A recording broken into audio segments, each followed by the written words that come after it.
የአሜሪካና እስራኤል ጣምራ ጦር ከኢራን ጋር የሚያደርጉትን ፍልሚያ አስመልክቶ የተለያዩ አስተያየቶች ይቀርባሉ። ይህ እጅግ ወሳኝ ርዕስ ስለሆነ ወደ እናንተ አምጥቼዋለሁ። የአሜሪካና እስራኤል ጣምራ ጦር ከኢራን ጋር የሚያደርገው ፍልሚያ ተባብሶ ቀጥሏል። በዚህ ፍልሚያ 40 የሚሆኑ የኢራን ከፍተኛ የፖለቲካ ስብዕናዎችና የኢራኑ መንፈሳዊና ፖለቲካዊ መሪ አያቶላ አሊ ካሚኒ ወይም ሱፕሪም ሊደሩ ህልፈት በተለያዩ የመገናኛ አውታሮች መዘገብ የጀመረው ትላንት ከአመሻሹ ጀምሮ ነው። ይሁንና በኢራን በኩል የመንፈሳዊ መሪው ህልፈት ሳይገለጽ ቆይቷል። ይህም ኢራኖች በጣም በተረጋጋና በተጠነቀቀ ሁኔታ ኢራን ተረጋግታ እንድትቀጥል ለማድረግ የወሰዱት ብልሃት የተሞላበት ውሳኔ ነበር። ከዚህ ይሁንና እንግዲህ የኢራኑ መሪ ህልፈት ያልተገለጸበት በኢራኖች በኩል አላለፉም ወይም አልሞቱም ብለው በውጭ ጉዳይ ሚኒስትራቸው አማካኝነት ያወጡት መልእክት ትክክለኛና ተገቢ መልእክት ነበር። ምክንያቱም ወዲያውኑ አርፈዋል ብለው ቢገልጹ ኖሮ በኢራን ውስጥ አለመረጋጋት ሊፈጠር ይችል ነበር። እንግዲህ ይህ በእንዲህ እንዳለ የኢራን ጋዜጠኞች የመንፈሳዊ እና ፖለቲካዊ መሪያቸውን የሱፕሪም ሊደሩን አያቶላ አሊ ካሚኒ ህልፈት የዘገቡት በሳግና በእንባ ተጥለቅልቀው የነበረ ሆኖ እንደሆነ እናያለን። የመሪነቱን ኃላፊነት የአያቶላ አሊ ካሚኒ ሁለተኛ ልጃቸው በእድሜ ከኔ ጋር ተቀራራቢ ናቸው፣ 56 አካባቢ ይመስሉኛል እና እኚህ ሰው ስልጣኑ እንዲረከቡ ሆኗል። እኚህ ሰው ደግሞ በአንድ በኩል በኢራን ደህንነት ውስጥ ከፍተኛ ስራ የሚሰሩ በሌላ በኩል የፖለቲካ ስብዕና ሆነው ከወጡ የላቁ የኢራን ሰዎች መካከል መሆናቸውና በፖለቲካው ሰፊ ልምድ በአንድ በኩል ከአባታቸው ቤተ አመራር እያዩ ያደጉትና በሌላ በኩል ደግሞ የራሳቸው ስለተጨመረ ኢራንን አረጋግተው የመምራት ብቃት አላቸው የሚል እምነት ያላቸው ተንታኞች አሉ። እንግዲህ እዚህ ላይ ጦርነቱ ምን አይነት መልክ አለው? ግጭት ነው፣ ኮንፍሊክት ነው። በሶስት የተከፈሉ ነገሮች አሉ በጦርነት ውስጥ። የመጀመሪያው ኮንፍሊክት ነው። ኮንፍሊክት ጦርነቱ ከመጀመሩ በፊት የሚኖሩ ግጭቶች፣ በጦርነት ውስጥ ያሉ ሂደቶችና ከጦርነቱ በኋላ ያሉ ነገሮች ኮንፍሊክት ናቸው። ኮንፍሊክት በጣም ሰፊ ነው። ብዙ ጊዜ የጋራ አጠቃቀም ነው የምንጠቀመው፣ ግን በደንብ የተለየ ነው። ኮንፍሊክት ስንል ጦርነቱ ከመጀመሩ በፊት ያለውን የቁርቁስ ስሜት፣ በጦርነት ውስጥ ያለውን ሂደትና ከጦርነቱ በኋላ አፍተር ማዝ የሚይዝ ነው ኮንፍሊክት። ዎር ስንል ጦርነት ስንል ደግሞ የመጀመሪያዋ ጥይት ከጮኸችበት፣ የመጀመሪያው ባሊስቲክ ሚሳይል ወይም የመጀመሪያው ድሮን ወይም የመጀመሪያው ጥይት ከተሰማችበት ጊዜ አንስቶ የመጨረሻዋ የጥይት ላንቃ ዝም እስካለበት ጊዜ ድረስ ያለው ደግሞ ዎር ወይም ደግሞ ጦርነት የምንለው ሲሆን፣ ባትል ደግሞ ልክ እንደ አድዋ በአጭር ጊዜ ውስጥ የተጠናቀቀ አጭር ነው። ስለዚህ ባትል አጭር ነው፣ ዎር ሰፊ ጦርነትን የሚይዝ ነው። ኮንፍሊክት ደግሞ ከሁሉም የሚሰፋ መሆኑን ማስተዋል ያስፈልጋል። እና አሜሪካ ፍላጎት የእስራኤልን ፍላጎት ምንድን ነው? ኢራን አውዳሚ የሆነ የጦር መሳሪያ ኒውክሊየር እንዳትይዝ የመታገል ሁኔታ ነው የምናየው። እንግዲህ ዓለም ምን እንደምትመስል ለማየት ከፈለጋችሁ ይሄ ያሳያችኋል። እውነት የሃይማኖት ጦርነት አለው ስንል በታሪክ ውስጥ እኔ የሃይማኖት ጦርነት ተካሄደ ብዬ አላምንም።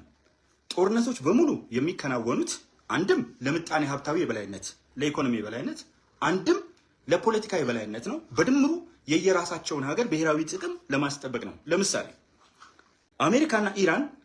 አሜሪካና እስራኤል በአንድ በኩል ሆነው ጣምራ ጦር ወይም ጥምር ጦር የምንለውን ፈጥረው ከኢራን ጋር በሚፋለሙበት ጊዜ የእስልምና ዋነኛ ማዕከል የሆነችው ሳውዲ አረቢያ ከአሜሪካ ጋር ነው የተሰለፈችው። ዩናይትድ አረብ ኤሚሬትስ ከአሜሪካ ጋር ነው የተሰለፈችው። እንዲሁ በርካታ የመካከለኛው ምስራቅ ሀገሮች ከአሜሪካ ፍላጎት ጋር ቆመዋል።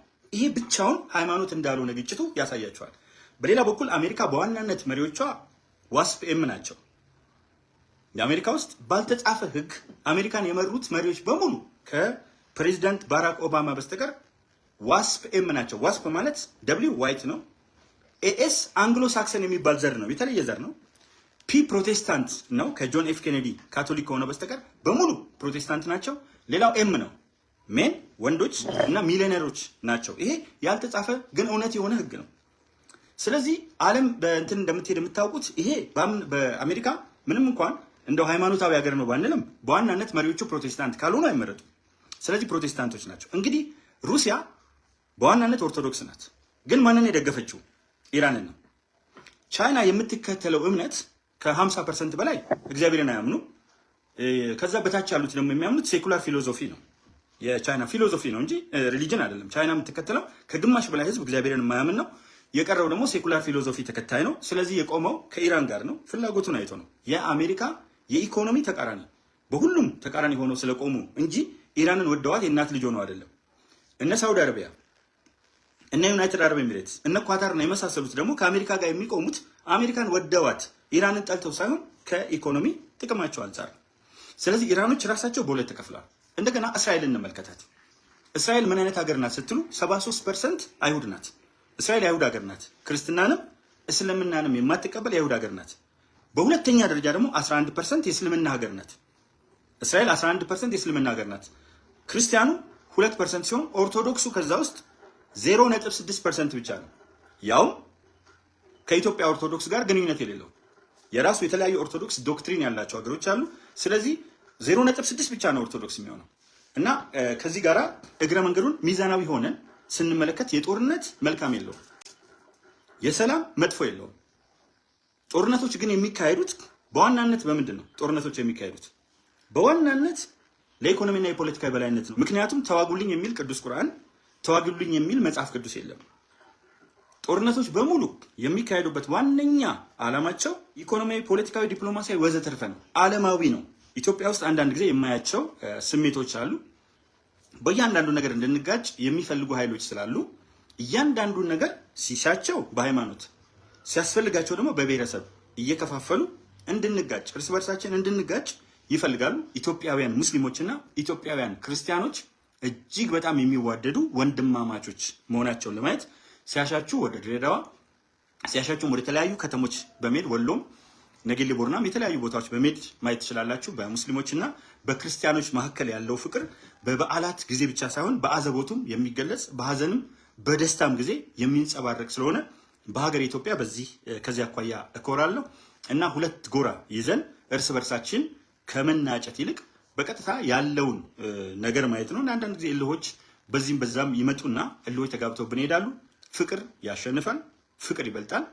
ሰላም ለሰው ልጆች በሙሉ። እኔ በግሌ እጅግ በጣም ጦርነት በየትኛውም ቦታ ባይኖርና የሰው ልጆች ከጦርነት ይልቅ በሰላማዊ መንገድ መነጋገር ቢችሉ አንደኛ ክቡር የሰው ሕይወት አይቀጠፍም፣ ሁለተኛ ከሰው ጋር ተያይዞ በርካታ የአእምሮ መቃወሶች አይኖሩም፣ ሶስተኛ በቁማቸው ያሉ ሰዎች የተለያዩ አይነት ስቃዮችን አያስተናግዱም። ከስደት ጀምሮ በጋራ መኖር ይችላሉ። ስለዚህ ጦርነት እጅግ በጣም አስከፊ ገጽታ ነው ያለው። ብዙ ጊዜ የጦርነት ደመና ሲኖር፣ የጦርነት ድባብ ሲኖር ወደ አውድ ውስጥ የማይገቡ ናቸው ብዙ ጊዜ ግጭቶችን የሚያቀጣጥሉት፣ ግጭቶችን የሚያባብሱት። በጦርነት ውስጥ ገብተው በየትኛው መንገድ የሚወድቁትን ስትመለከቷቸው ደግሞ በአብዛኛው ፍላጎታቸው ባልሆነ ነገር የሚወድቁ ናቸው። በእርግጥ ለሀገር ክብር፣ ህዝብን ለመጠበቅ፣ ለሉዓላዊነት፣ ለብሔራዊ ጥቅም እና ለመሳሰሉት የሚደረጉ ፍልሚያዎች ጠቃሚና አስፈላጊ የሚሆኑበት ጉዞ አለ። እንግዲህ በነገው ዕለት የአድዋ ድል 130ኛ ዓመት በዓል ይከበራል። በዚህ በዓል ላይ ደግሞ ምናልባት የተወሰኑ ነገሮች እግዚአብሔር ቢፈቅድና ብንኖር ለማስተላለፍ ሞክራለሁ። አጠር ያለች ቪዲዮ ናት የዛሬዋ። እጅግ በጣም ከልብ አመሰግናለሁ። እንግዲህ ሰላም ለሰው ልጆች በሙሉ፣ ሰላም ለኢራን። እንደኔ ኢትዮጵያውያን በዓለም ላይ የሚካሄደውን ነገር በጥሞና እየተከታተልን በዋናነት ልናተኩርበት የሚገባው ግን የራሳችን ብሔራዊ ጥቅም፣ የራሳችን ብሔራዊ ክብር በጋራ መግባባት ነው። ወቅታዊ መረጃዎች ቶሎ እንዲደርሳችሁ ቻናሉን ላይክ እና ሰብስክራይብ በማድረግ ይከታተሉ።